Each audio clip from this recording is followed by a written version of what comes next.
Sí, por favor. Vayan tomando asiento, por favor. Bueno, pues tras haber conocido todos los detalles del nuevo marco de la PAC, pasamos a la segunda ponencia del día, que versa sobre la importancia de los alimentos en la prevención de enfermedades como el cáncer.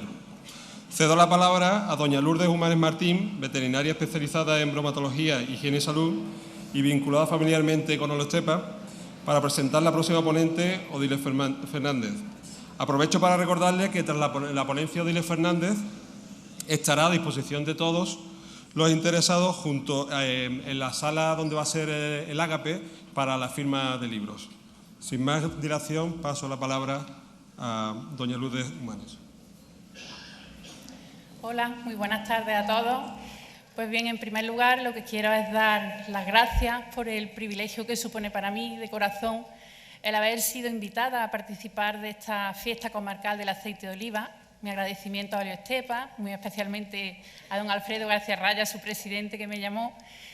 Y bueno, un privilegio porque realmente esta es una comarca y un producto por el que siento un profundo cariño, a los que me unen lazos familiares y a los que, a medida que mi conocimiento aumenta, pues realmente aumenta también ese cariño. Un privilegio también el que me hayan dado la posibilidad de presentar a la doctora Odile Fernández Martínez. Ella es médico de familia, médico de mesa camilla, como a ella le gusta decir, y bueno, que viene a contarnos aquí su experiencia personal, una experiencia personal tremenda, no quiero decir terrible, porque realmente ella dice que su vida ha mejorado mucho y ha sido mucho mejor después de ese diagnóstico de cáncer que tuvo con 32 años y que realmente a ella le llevó a revisar toda la bibliografía científica y a darse cuenta de la enorme y fuerte relación que existe entre la alimentación y el cáncer, y no solo la alimentación, también el estilo de vida, la práctica de ejercicio físico y las emociones. Todo ese conocimiento Odile nos lo brinda en un libro, que yo lo tengo aquí, he aprovechado para que me lo firme porque me han dicho que hay mucha cola.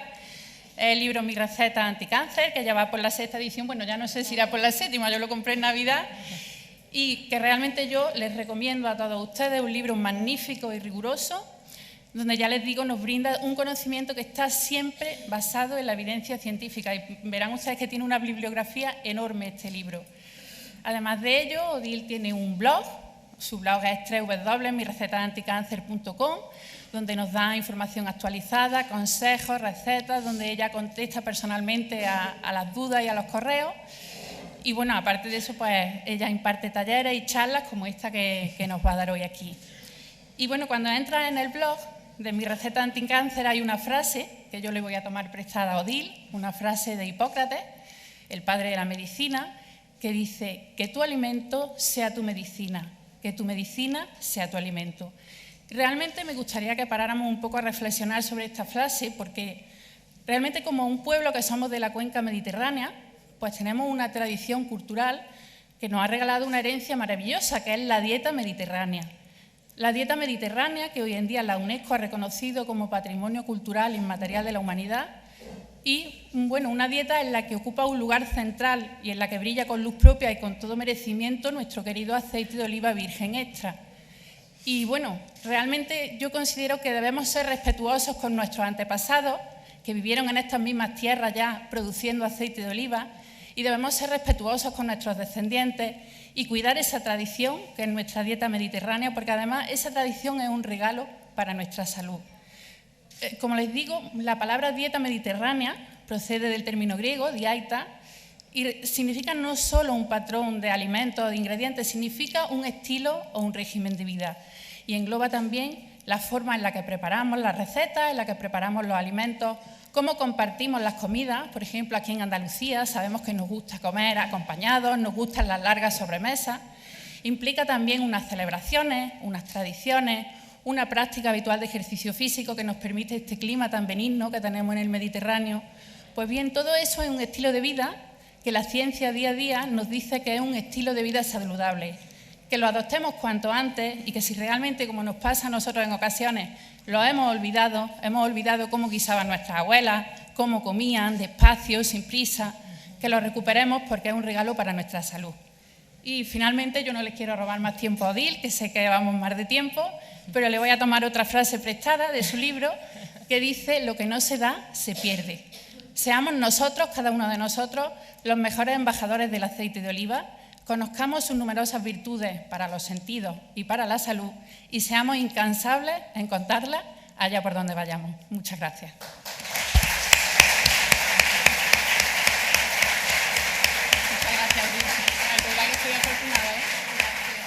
Para ver la presentación. Muchas gracias. Pues buenas noches a todos y muchas gracias a Estepa por invitarme hoy aquí a compartir con vosotros mi experiencia personal. Bueno, pues como ha dicho Lourdes, no sé, ¿para que se vea la presentación? Perfecto. Como ha dicho Lourdes, yo en el año 2010 tuve cáncer de ovario, estadio 4, con múltiples metástasis y el mundo se me vino encima.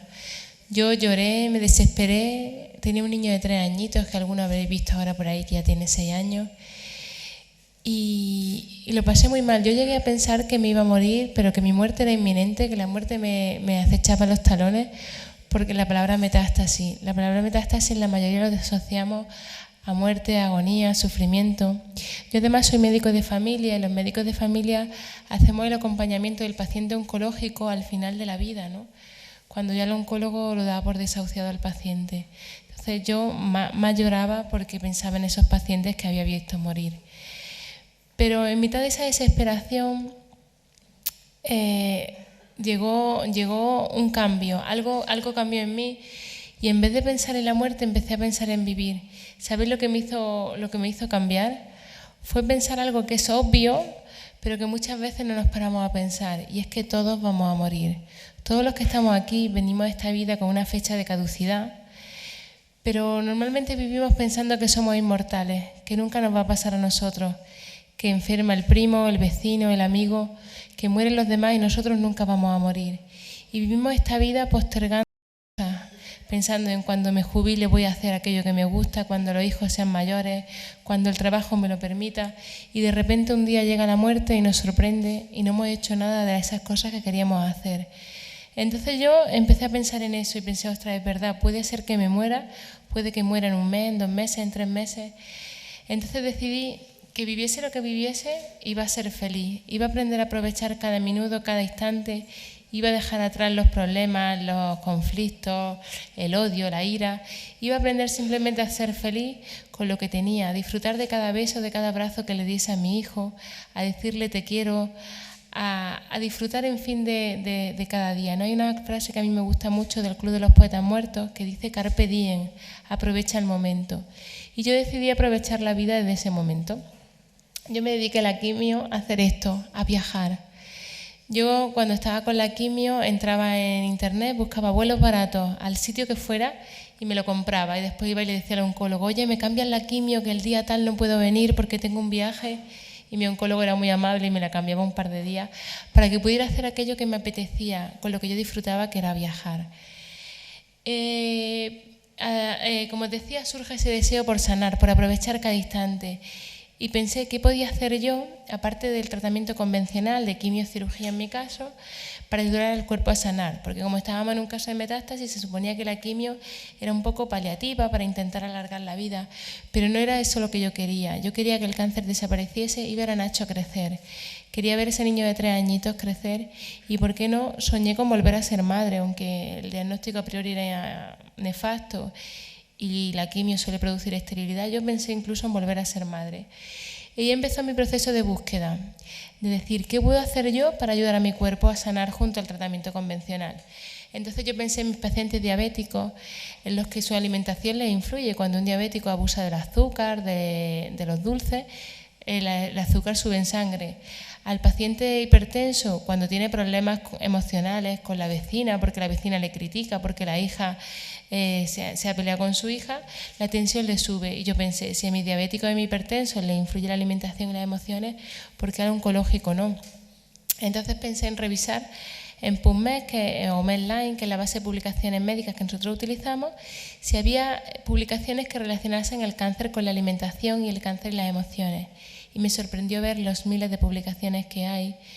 y que sin embargo a mí no me habían contado nada en la carrera. Después en el posgrado que yo hice de medicina preventiva, nunca me hablaron nada de cáncer y prevención, salvo que el tabaco produce cáncer. Fuera de ahí nada más. Pues bien, en base a esas publicaciones que iba leyendo, yo cambié mi forma de alimentarme.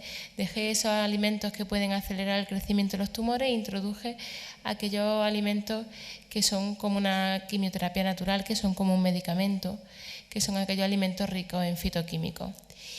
Y además, bueno, pues empecé a practicar ejercicio, a afrontar la vida, como os decía, de una perspectiva diferente, aprovechando el aquí y el ahora, sin pensar ya ni en el presente, o sea, ni en el pasado ni en el futuro, simplemente dedicándome a ser feliz. Y bueno, pues sobró el milagro, el cáncer desapareció y a mí el cáncer me enseñó tanto, cambió tanto mi vida de forma positiva que decidí contarlo a los demás, como he dicho antes Lourdes, porque lo que no se da se pierde. Y si esa experiencia personal mía me había servido a mí, yo quería que le sirviese a los demás enfermos. Porque una cosa que sí yo sentí cuando me diagnosticaron el cáncer era el miedo y la soledad que muchas veces siente el paciente con cáncer, de que quiere hacer algo pero no encuentra ese apoyo. Los oncólogos y el personal de enfermería suelen contar poco, a veces por falta de tiempo, otras veces por falta de formación. Y el paciente oncológico se siente con mucho miedo y sin saber qué hacer, ¿no? Entonces yo decidí contar mi experiencia en ese libro, en mis recetas anticáncer, que son las recetas que yo como médico me prescribí a mí, que básicamente es buena comida, ejercicio físico, amor y mucho aceite de oliva, virgen extra.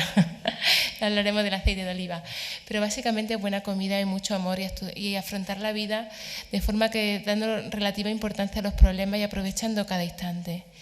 Y bueno, pues el libro, como decía Lourdes, está funcionando porque creo que es un libro escrito con mucho amor desde la experiencia de una persona que ha estado en las dos orillas, ¿no? En la orilla del médico y en la orilla del paciente que ha vivido esa enfermedad y con el deseo de que a todos vosotros os sirva y que los que hoy estáis aquí seguáis sembrando semillitas y seguáis siendo embajadores de la salud, ¿no? Para que sigáis contando esto a los demás. Y bueno, esa es mi historia y por eso estoy hoy aquí con vosotros y vamos a ir hablando un poco de cáncer y de alimentación para que tengáis una idea de por qué influye tanto lo que comemos en cómo enfermamos. Mirad, ese mapa que podéis ver ahí es un atlas de cáncer. Es un atlas de acceso público, lo podéis descargar en Globocam, que es un organismo que depende de la Organización Mundial de la Salud, y es un atlas de cáncer. En color azul oscuro podéis ver los países que más cáncer padecen en el mundo. En un azul más intermedio, pues de incidencia intermedia de cáncer, y en color claro son los países que menos cáncer padecen en el mundo. En el año 2012 se diagnosticaron casi 14 millones de casos de cáncer y 8 millones de personas murieron por culpa del cáncer. 1 de cada 2 hombres tendrá cáncer y 1 de cada 3, 4 mujeres. Es decir, mirad, de los que estamos aquí, la mitad de los que sois hombres tendréis cáncer y las mujeres 1 de cada 3. Cada vez hay más casos. La Organización Mundial de la Salud estima que de aquí a 2030 el número de casos aumentará en un 70%. ¿Y qué está pasando? ¿Por qué hay tanto cáncer? ¿Por qué esto es una epidemia?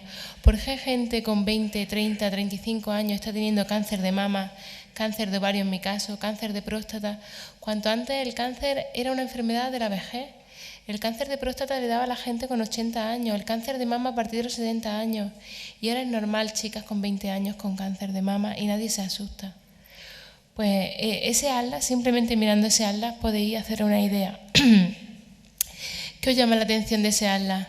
Que los países más desarrollados, Estados Unidos, Europa, Australia, son los países que más cáncer padecen. Que los países menos desarrollados, como puede ser África, padecen mucho menos cáncer. Pero podéis pensar, claro, los países desarrollados tienen más cáncer porque viven más, ¿no? Mayor esperanza de vida, mayor tasa de cáncer. Eso en parte es cierto, pero luego podríamos ver, a ver, no la he puesto aquí. Bueno, podríamos ver, si tuviéramos esa tasa de cáncer desglosada, es que Estados Unidos es el país, junto a Australia, que más cáncer padece en el mundo, pero no es el país que vive más. La mayor esperanza de vida no es la del norteamericano.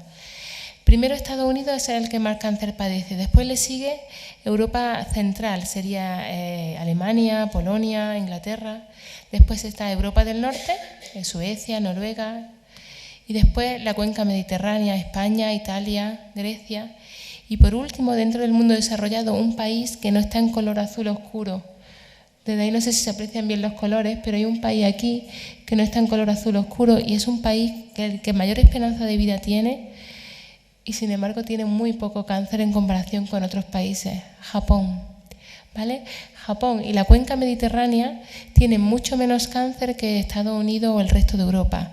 ¿Y qué diferencia hay entre un japonés o un español y un americano? La comida, ¿no? No es lo mismo lo que come un español que lo que come un americano. No es lo mismo lo que come un japonés que lo que come un americano. Y ahí tenemos la clave. España, Italia, Grecia y Japón, dentro de los países desarrollados, son los que menos cáncer padecen. Y después, dentro de todos estos países, otro que llama la atención, mirad, India, respecto al resto de países que le rodean, muy poco cáncer, la mitad de cáncer que nosotros. ¿Qué diferencia hay entre un indio y un americano? La alimentación. El indio, las personas que viven en India, tienen una alimentación semi-vegetariana, con muchos vegetales, no consumen prácticamente lácteos, no se consume carne y se utilizan muchas especias y muchas aromáticas. En la cocina india todo es amarillo, ¿no? Por el alto consumo de cúrcuma. La cúrcuma es, dentro de los alimentos anticáncer, uno de los más potentes. Pues los indios consumen altas cantidades de cúrcuma y tienen la mitad de cáncer que el resto de países. ¿Y qué pasa en la cuenca mediterránea? ¿Qué come un español, un italiano o un griego respecto a un americano? Pues esa dieta mediterránea que hablaba Lourdes que estamos perdiendo. Esa dieta mediterránea basada en productos frescos, con aceite de oliva, con vino, con mucha fruta, esos gazpachos, esas ensaladas y esa forma de vivir la vida donde socializamos tanto, donde damos mucha importancia a las tapas, al compartir con los demás, son la base por la cual nosotros tenemos menos cáncer que otros países. Pero esto era así en España hasta los años 60-70. Desde los años 60-70 hasta ahora, el cáncer en España se ha disparado. Se ha triplicado los casos de cáncer en España. ¿Y qué ha pasado desde los años 60-70? Que hemos perdido nuestra dieta mediterránea tradicional por un modelo más americano, con muchos refinados, alimentos ricos en azúcar, mucha grasa, y eso ha hecho que la explosión de cáncer en España sea la epidemia actual que estamos viviendo. Que hay una relación cáncer-alimentación está claro, hay evidencia científica suficiente para hablarnos de esa relación y cada vez más podéis ver en notas de prensa, ¿no? Aquí veis, la alimentación es clave para prevenir el cáncer. Cada vez más revistas, más medios de comunicación hablan de prevención. Sin embargo, todavía la gente no está totalmente concienciada. Parece que lo escuchamos por ahí, sí, la alimentación y el cáncer, pero no estamos concienciados. Todavía no hemos hecho ese cambio en nuestro día a día. Y el 30-40% de los cánceres se pueden prevenir con una buena alimentación. 1 de cada 3 cánceres y 2 de cada 3 se podrían prevenir con una buena alimentación y un estilo de vida adecuado, que sería no fumar, no beber, hacer ejercicio, estar delgado y tener un buen bienestar psicológico. Con eso 2 de cada 3 cánceres se podrían prevenir. El cáncer es una enfermedad progresiva, no es una enfermedad instantánea que ocurre de la noche a la mañana y es multifactorial. ¿Qué significa eso? Que son muchos los factores que influyen en que aparezca el cáncer. Están los genes, pero además está el tabaco, está la alimentación, la obesidad, como decía, los carcinógenos, que son sustancias que están en el medio ambiente y pueden incrementar nuestro riesgo de padecer cáncer. No es un único factor el que hace que tú padezcas cáncer, que os decía, fue multifactorial. Pero si pensáis en el cáncer como una lotería, cuanto más papeletas llevemos para la rifa, más posible es que nos toque. Si fumamos, si bebemos, si comemos mal, si estamos gordos, tenemos más papeletas para padecer cáncer. Y todos me diréis, pero yo conozco a fulanito que fumaba, que bebía, que estaba gordo, que comía fatal y no tenía cáncer. Y a tal persona que estaba delgada, que comía saludable, que hacía ejercicio y que padecía cáncer. Luego está la susceptibilidad genética, ¿no? Los genes de cada uno también influyen. Pero lo que más influye es el medio ambiente. Del 80 al 90% de los cánceres tienen que ver con el medio ambiente, con cómo vivimos y cómo comemos. Quedaos con esa idea. El cáncer es una enfermedad que depende del medio ambiente. Es una enfermedad progresiva, ¿vale? Desde que se inicia el proceso tumoral en esta pequeña célula, que cambia, que ya no trabaja en armonía, no crece en armonía con sus células vecinas, hasta que aparece el cáncer, ya un cáncer in situ, un cáncer que haga metástasis. Pasan muchísimos años. Se estima que mínimo pasan 5 años, incluso se habla que hasta 25 años según el tipo de cáncer. Es decir, una enfermedad muy, muy lenta, y es una enfermedad que en estadios iniciales puede ser reversible. Todos nosotros, todos los que estáis aquí, a lo largo de vuestra vida, en varias ocasiones, tendréis células mutadas, ¿vale? Células que han empezado ese proceso tumoral. Pero nuestro cuerpo será capaz de eliminarla y nosotros no nos enteraremos de que se ha iniciado ese proceso. Es decir, todos, el 100% de los que estamos aquí, somos potenciales enfermos de cáncer. Pero si nuestro sistema inmune está fuerte, si comemos de forma saludable, el cuerpo tiene barreras naturales para eliminarlo y el cáncer no dará la cara. El cáncer es un proceso progresivo que se llama iniciación, promoción, progresión, angiogénesis y después la metástasis. Ese proceso progresivo puede eliminarse, como decía, puede ser reversible mediante el sistema inmune, pero también mediante la alimentación. En los alimentos que nosotros tomemos, en el mundo vegetal, existen fitoquímicos. Fitoquímicos son sustancias químicas que solo están en las plantas, que actuarían como medicamentos, que son capaces de bloquear ese proceso y hacerlo y revertirlo. Son medicamentos sin efectos secundarios, por eso se les llama alimentos funcionales o nutracéuticos, ¿vale? Luego hablaremos de algunos de ellos, y en especial del aceite de oliva virgen extra, que es uno de esos alimentos medicamentos. Pues bien, cuando hay una inflamación hay más cáncer. La inflamación la produce el tabaco, el alcohol, los virus, pero también la comida rápida, la comida procesada, esa comida basada en refrescos, en zumo, en bollería, pastelería industrial, esa dieta rica en carne, en embutido, en refinado, pan blanco. Eso produce inflamación y aumenta nuestro riesgo de padecer cáncer. Sobre todo hay grasas que son muy perjudiciales. Son esas grasas que todos hemos escuchado hablar, de las grasas trans, de los omega 6 refinados. Son los aceites de semillas refinados, como puede ser un aceite de girasol, la margarina, que no es más que aceite de vegetal refinado, la carne, el exceso de carne, sobre todo roja, y el embutido, la pastelería y la bollería preparada con esas grasas refinadas, con esos aceites vegetales refinados. Esas grasas son muy tóxicas, son muy inflamatorias y están detrás del origen de muchos cánceres. Hay alimentos, sin embargo, que son antiinflamatorios, que eliminan la inflamación y previenen la aparición del cáncer. Está el pescado azul, está el aceite de oliva virgen extra, están las nueces, las aromáticas, las especies, las setas, las legumbres y las hortalizas y las verduras en general. Después, en el génesis del cáncer también hay unas sustancias que todos habréis escuchado hablar, que son los radicales libres. Los radicales libres se producen cuando las células hacen su metabolismo normal, pero también se generan radicales libres en los conservantes, en los aditivos, en los pesticidas que añadimos en nuestros alimentos, en el humo del tabaco, en la contaminación ambiental, en las radiaciones. Y esos radicales libres son capaces de dañar el ADN y empezar el proceso tumoral. Todo lo que produzca oxidación crea radicales libres. Pues bien, nosotros estamos preparados para eliminar radicales libres mediante un sistema que se llama sistema antioxidante. Los radicales libres son esos monstruitos que veis aquí, que están intentando dañar a las células y empezar el proceso de cáncer, el proceso tumoral. Nosotros tenemos estas lisosomas, estas vesiculitas, que son nuestros antioxidantes naturales, que están diciéndole al monstruito que tú aquí no vengas a comerte a nadie, que te vamos a eliminar. Pero cuando hay un exceso de radicales libres, porque comemos muchos productos refinados, fumamos, vivimos en sitios contaminados, el cuerpo no da abasto. Entonces es necesario que elijamos alimentos muy antioxidantes. ¿Qué alimentos son antioxidantes? Mirad, la fruta, la verdura, el aceite de oliva virgen extra, las semillas, los frutos secos son antioxidantes y son capaces de ayudarnos a eliminar esos radicales libres que pueden originar el proceso tumoral. Después está la angiogénesis, otro proceso por el cual crecen los tumores. Hoy voy a aprender un montón de medicina, un montón de palabras raras, pero quiero que veáis que esto tiene una base, que el cáncer tiene que ver, o sea, la alimentación tiene que ver con el cáncer y que hay una base científica, ¿vale? Pues veréis, la angiogénesis es un proceso que pone en marcha los tumores para poder crecer y expandirse. Los tumores producen esta especie como de polvo pica pica, que es un factor angiogénico que hace que los vasos de nuestro cuerpo crezcan, trabajen para el tumor, que esos vasos se dediquen a llevarle nutrientes al tumor para poder crecer rápido y además aprovechar esos vasos para expandirse y hacer las metástasis.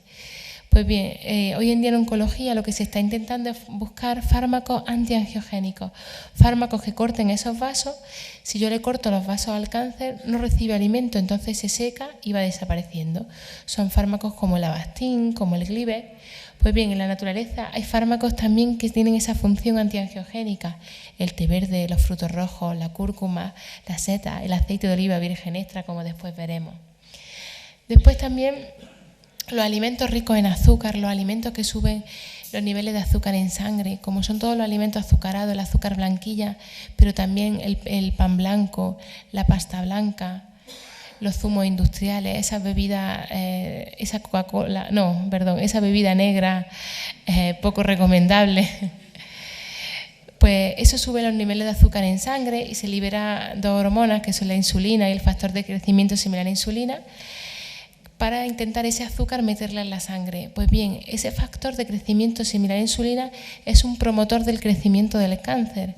Entonces, si ingerimos mucho de ese tipo de alimentos y poca fruta, poca verdura, vamos a tener un promotor del cáncer.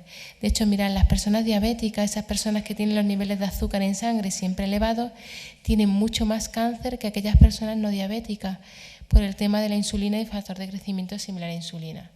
¿Y qué podemos hacer nosotros? Pues eliminar esos alimentos de nuestra vida, esos alimentos, esa bollería, ese pan blanco, esa pasta blanca, y cambiarlo por cereales integrales, por fruta, por legumbres, por vegetales, por esos alimentos que van a ayudar a que los niveles de azúcar estén normalizados en sangre. Entonces esos son los factores que influyen en que un tumor crezca y se desarrolle. Si nosotros quitamos esos factores, vamos a ponérselo difícil al cáncer para crecer. Pensar en el cáncer como una semilla. Aquí muchos sois agricultores y esto lo entenderéis. Si pensáis en el cáncer como una semilla de una mala hierba que os crece en vuestro olivar, ¿no? Si a esa semilla le damos luz, le damos agua y le damos abono, ¿qué va a pasar? Que va a crecer, ¿verdad? Y va a invadir toda la tierra. Pues ¿qué pasa si esa semilla está en nuestro cuerpo, esa semilla tumoral que recibe luz, agua y abono? Pues que va a crecer y va a hacer metástasis. Si esa semilla está en un terreno inflamado, si es una semilla que tiene bastante factor de crecimiento similar a insulina, si está en un terreno donde hay muchos radicales libres, lo va a tener más fácil para crecer. Sin embargo, si yo se lo pongo difícil, elimino radicales libres, elimino inflamación, elimino alimentos que suban los niveles de azúcar en sangre, lo va a tener más difícil para crecer. Si le quito la luz, el agua y el abono, la célula tumoral lo va a tener más difícil. Y eso es lo que nosotros vamos a intentar con la alimentación y también con las emociones, porque las emociones también pueden hacer que ese crecimiento tumoral se acelere. Y esto está contrastado, esto que yo os digo, esto es una cosa que yo me he sacado hoy aquí de la manga. No, deciros que esto está ampliamente demostrado y base de ello os vengo a contar este estudio, es el estudio EPIC. ¿Lo conocéis alguno de los que estáis aquí? El estudio EPI es el estudio prospectivo europeo sobre cáncer y nutrición. Mira, la Organización Mundial de la Salud, ante esta avalancha de casos de cáncer, pensó: ¿qué estamos haciendo? ¿Qué está pasando para que haya tanto cáncer? ¿Por qué tanta gente joven padece cáncer? Y pensó que tenía que ser lo que comíamos, porque veía ese atlas de cáncer que yo enseñaba y pensó: algo está pasando. ¿Por qué un americano tiene tanto cáncer? ¿Por qué un español ha empezado a tener tanto cáncer desde que ha cambiado su tipo de alimentación? ¿Por qué hay tantas diferencias entre unos países y otros? Y puso en marcha el estudio EPI, empezó en los años 90, y en este estudio participan 10 países europeos, tanto norte, sur como centro de Europa, y participan 500.000 de europeos, ¿vale? Y en este estudio lo que se hace es coger a población exclusivamente sana. Para entrar en el estudio tienes que estar sano, no puedes tener ningún tipo de enfermedad, y hacen una evaluación de qué es lo que comes, de tus recetas típicas, y se toman determinadas muestras de sangre para analizar determinados parámetros. Cuando esos 500.000 europeos alguno desarrolla cáncer, sale del estudio y se ve que come la persona que sigue sana y que estaba comiendo la persona que padecía cáncer, para ver si hay una diferencia en cómo se alimentan los enfermos que han padecido cáncer y las personas que siguen sanas. Esa es la forma que tengo de ver si de verdad influye la alimentación en el cáncer o no. Pues bueno, deciros que aquí tenéis la página del estudio EPI, es de acceso libre, todos podéis entrar e informaros más. El estudio EPI nace con el objetivo de mejorar el conocimiento científico sobre factores nutricionales implicados en el cáncer y aportar la base científica para hacer estrategias de salud pública que promuevan una dieta y un estilo de vida saludable si llegaban a la conclusión de que había una relación cáncer-alimentación.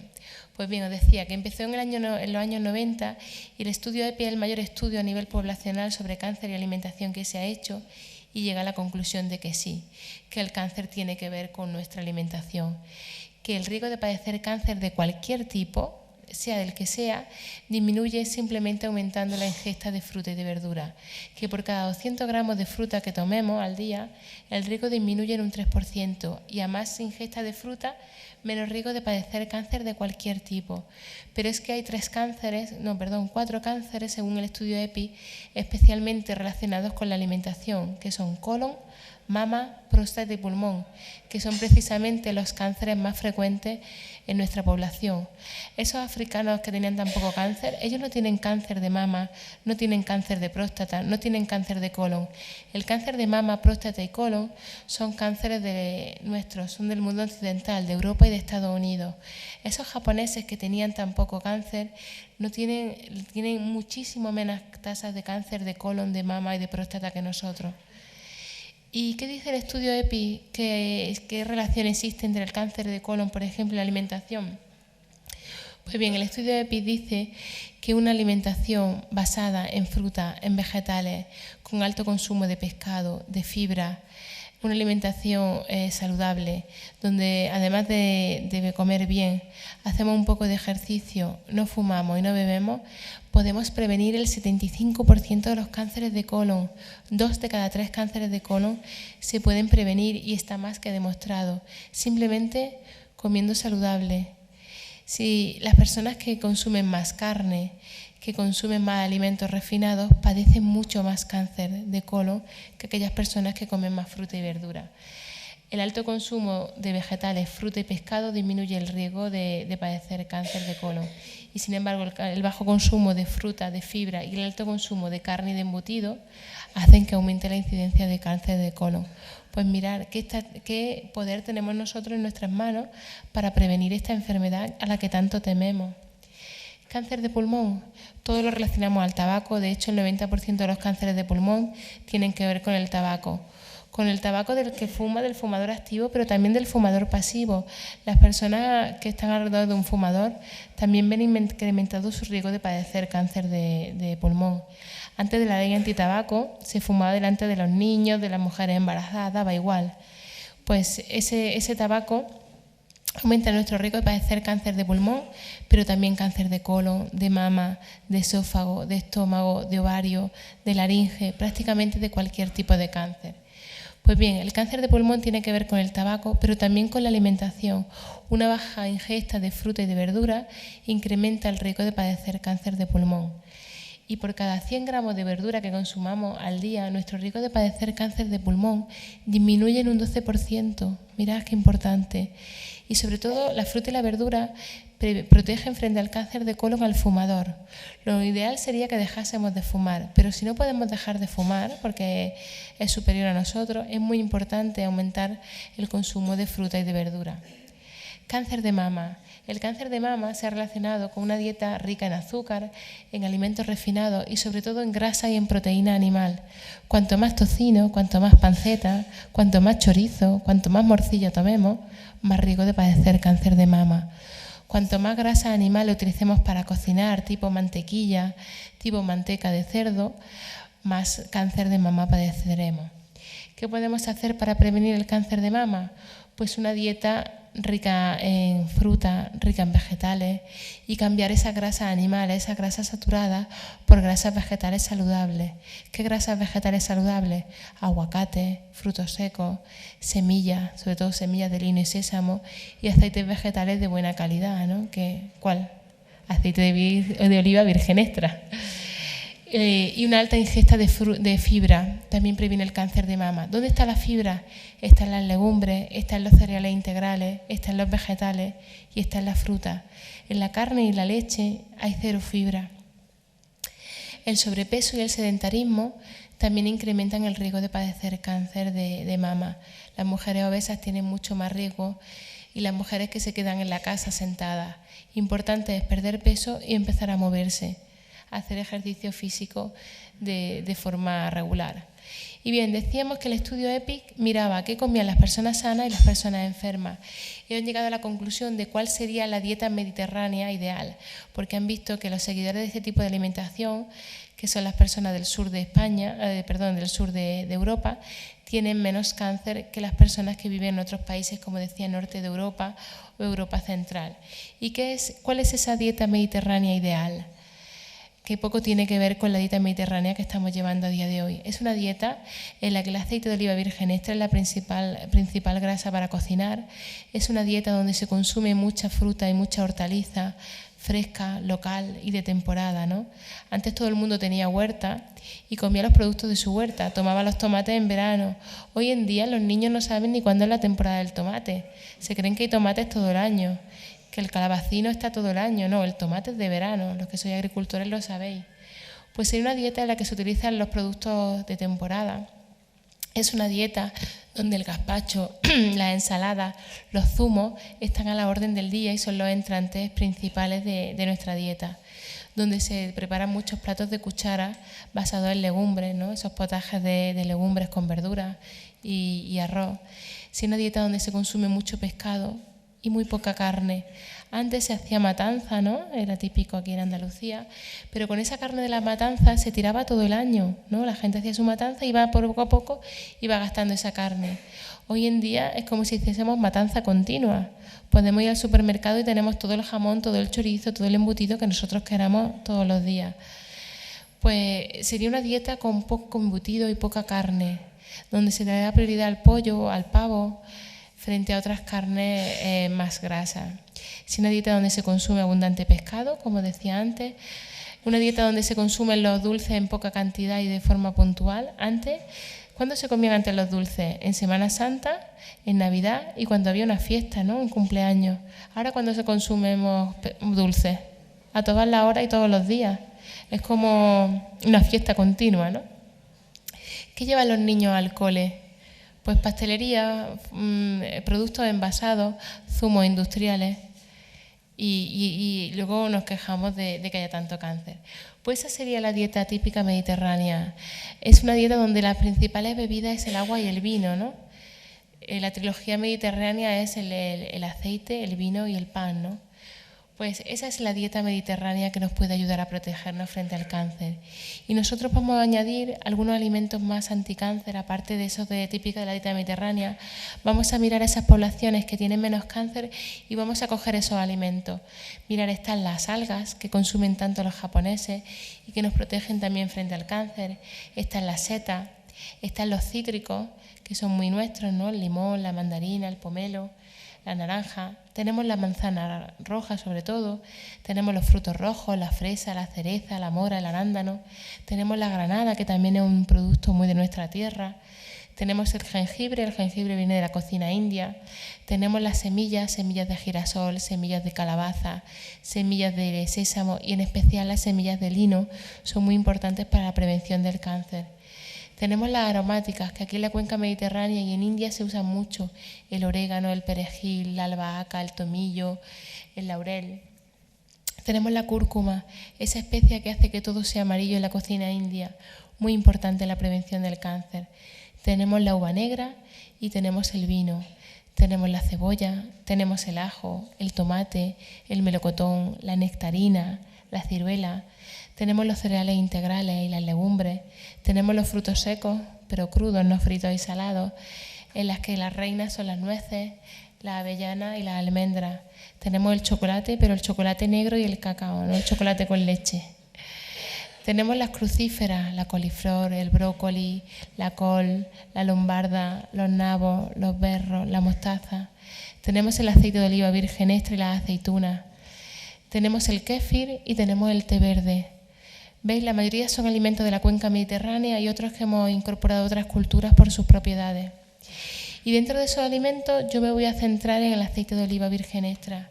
No porque estoy aquí, sino porque es un alimento muy de nuestra tierra. Yo soy granadina y vivo en un pueblecito pequeño de Jaén, vivo en mitad de un olivar, y creo que es algo que es muy de nuestra tierra, que no deberíamos de permitir que en Andalucía se cocinase con otro aceite, con otra grasa que no fuera el aceite de oliva virgen extra. Y os quiero hablar de aceite de oliva virgen extra y sus implicaciones para la salud, para que no dudéis nunca más de qué grasa tenéis que utilizar en vuestro día a día. El aceite de oliva virgen extra contiene ácido oleico, ¿no? Ese omega 9 del que tanto se habla, y que hasta ahora se pensaba que era el motivo por el que debíamos de consumir este tipo de aceite.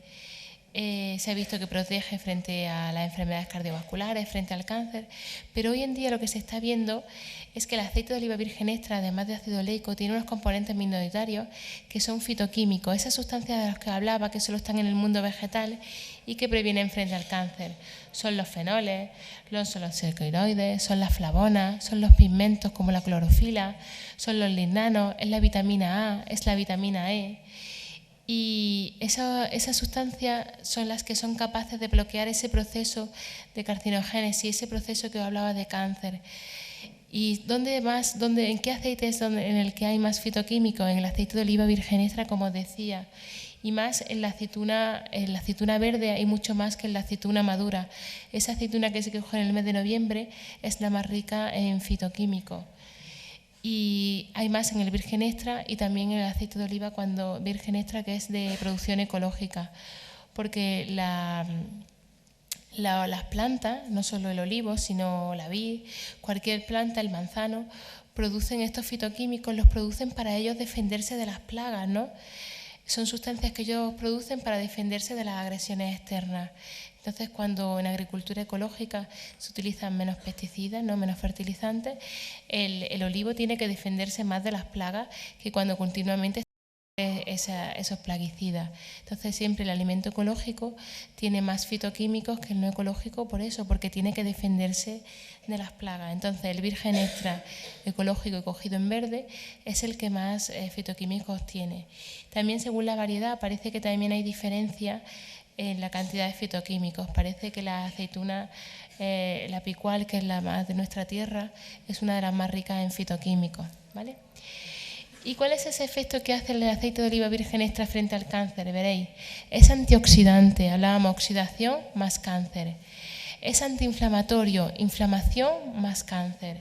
Es antiangiogénico, esos vasitos que le llevaban el alimento al cáncer, el aceite de oliva virgen extra es antiangiogénico. Además, es capaz de inducir la apoptosis celular. ¿Qué es la apoptosis celular? Es el suicidio de las células tumorales. Además, regula la expresión de genes relacionados contra el cáncer. Pues vamos a ver qué estudios hay que nos hablen de si el aceite de oliva virgen extra puede tener que ver con el cáncer o no. La dieta mediterránea, hablábamos que utiliza el aceite de oliva virgen extra para cocinar, ¿no? Al contrario que otros países que puedan utilizar la margarina, el aceite de girasol, ¿no? El aceite de maíz. Y esa simple diferencia en qué tipo de grasa utilizo en mi cocina puede hacernos tener más o menos cáncer. Se calcula que el utilizar aceite de oliva virgen extra para cocinar puede reducir la tasa de cáncer entre un 8 y un 10%, y si hablamos de cáncer de mama, hasta un 15%. El aceite de oliva virgen extra se relaciona sobre todo con la prevención de cáncer de mama, próstata, colon e intestino, los más frecuentes en nuestra sociedad. ¿Y qué es lo que hace el aceite de oliva virgen extra para ser capaz de bloquear ese proceso tumoral? Pues lo que os decía antes, el cáncer es un proceso progresivo, ¿no? Esto es una célula sana, una célula que ya ha mutado, y aquí es un cáncer ya in situ. Pues durante ese proceso progresivo, el aceite de oliva virgen extra, en concreto el ácido oleico y esos componentes minoritarios, esos fenoles que están en el aceite de oliva, son capaces de reparar esos daños en el ADN, son capaces de reducir la inflamación, de eliminar radicales libres y hacer que ese cáncer no progrese, que no dé la cara, ¿vale? El aceite de oliva virgen extra es capaz de bloquear la carcinogénesis. Sin embargo, el utilizar aceite de girasol, aceite refinado, son capaces de acelerar el proceso tumoral. El aceite de pescado también puede reducir la carcinogénesis y el proceso tumoral, pero no tanto como el aceite de oliva virgen extra. El consumir carnes grasas acelera el crecimiento de los tumores, pero no tanto como consumir aceite de girasol. Entonces, aquí en Andalucía es que no deberíamos jamás de plantearnos el de utilizar otro tipo de aceite que no fuera virgen extra, ni siquiera para las freidoras.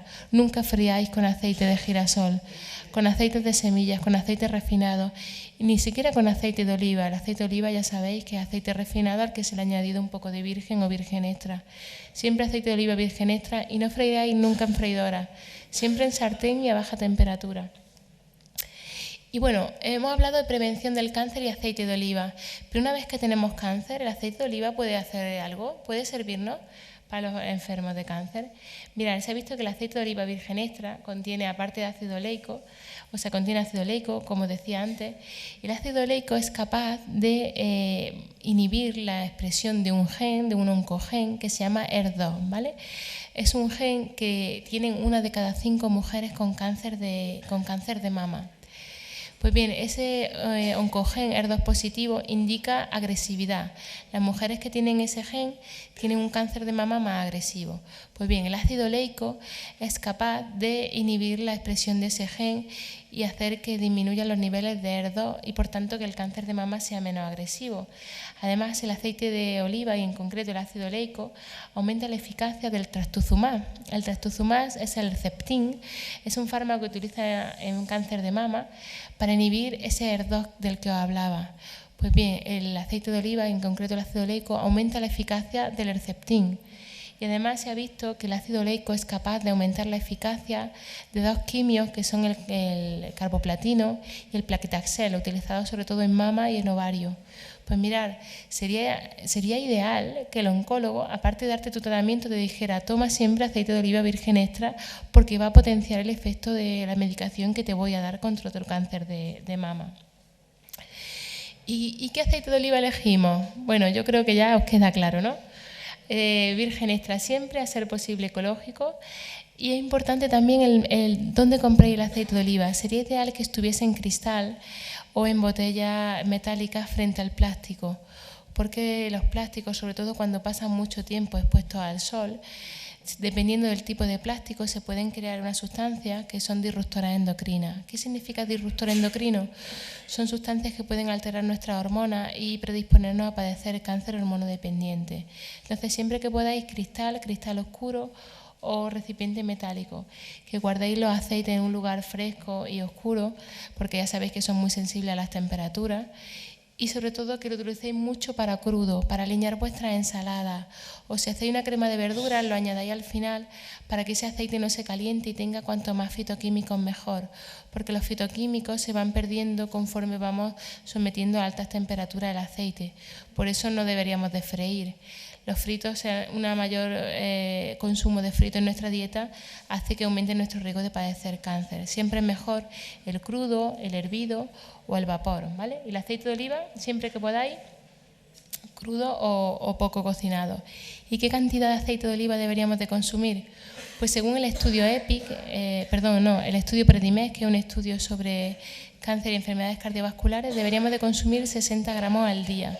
60 gramos al día es el equivalente a 4 cucharadas de aceite de oliva en adultos y en niños 40-45 gramos, que es el equivalente a unas 3 cucharadas de aceite de oliva virgen extra al día. Y con esto pues quiero daros las gracias, que paséis un buen día y que toméis aceite de oliva virgen extra.